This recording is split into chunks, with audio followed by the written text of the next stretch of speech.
সকালে ফজরের নামাজের সময় একটা মসজিদের সামনে দাঁড়ায় থাকতাম, মুসল্লিরা আসতো, তাদের সালাম দিয়া কুশলাদি জিজ্ঞেস করতাম। পিনাকি ভট্টাচার্য আছেন না, যিনি ফ্রান্সে বসে কথা বলেন, এতদিন ভাবতাম উনি হয়তো বা হুদাই বকবক করেন, ওনার কথা কেউ শুনে না। কিন্তু ওনার কথা যে আমাদের উপদেষ্টা মণ্ডলীরাও শুনেন তার প্রমাণ পাইছি। কদিন আগে যখন দেশে হুট করে আইন শৃঙ্খলা পরিস্থিতি অবনতি ঘটল, তখন আমাদের স্বরাষ্ট্র উপদেষ্টা রাত ৩টার সময় একটা সংবাদ সম্মেলন করছিলেন।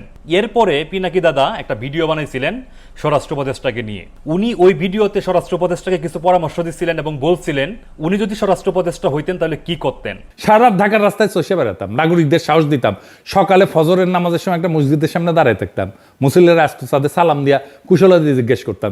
যতদিন আইন শৃঙ্খলা ঠিক না হয় ততদিন এই কাজ করতাম। প্রত্যেকটা নাগরিক নিরাপদ বোধ না করলে আমি ঘুমাইতে যাইতাম না।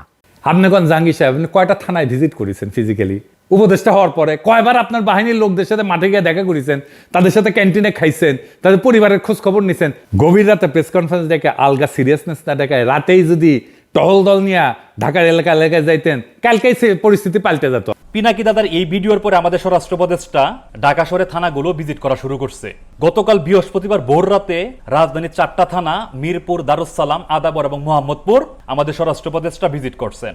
এর আগের দিনও উনি ঢাকা শহরে থানাগুলো পরিদর্শন করছেন এবং যারা পেট্রোলিং করতেছিলেন তাদের সাথে কথা বলতেছিলেন আইন শৃঙ্খলা পরিস্থিতি উন্নয়নের জন্য।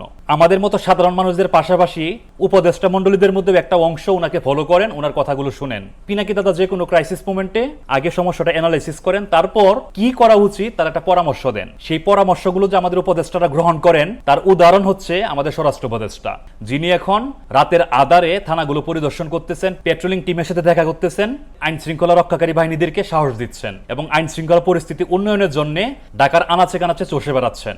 রাত 3টার সময় সংবাদ সম্মেলন করে স্বরাষ্ট্র উপদেষ্টা যেমন হাসির জন্ম দিয়েছিলেন, ঠিক তেমনই এখন ঢাকা শহরে থানাগুলো ভিজিট করে উনি বাহবা পাচ্ছেন। আশা করতেছি আইন শৃঙ্খলা পরিস্থিতি উন্নয়নের জন্য স্বরাষ্ট্র উপদেষ্টার এরকম পদক্ষেপগুলো জারি থাকবে, যাতে করে সাধারণ মানুষ নির্বিঘ্নে ঘুমাইতে যাইতে পারে। আর যারা আইন শৃঙ্খলা রক্ষায় নিয়োজিত আছেন, আশা করতেছি তারা জনগণকে সাথে নিয়ে যে কোনো পরিস্থিতি মোকাবেলায় প্রস্তুত থাকবেন। ধন্যবাদ সবাইকে।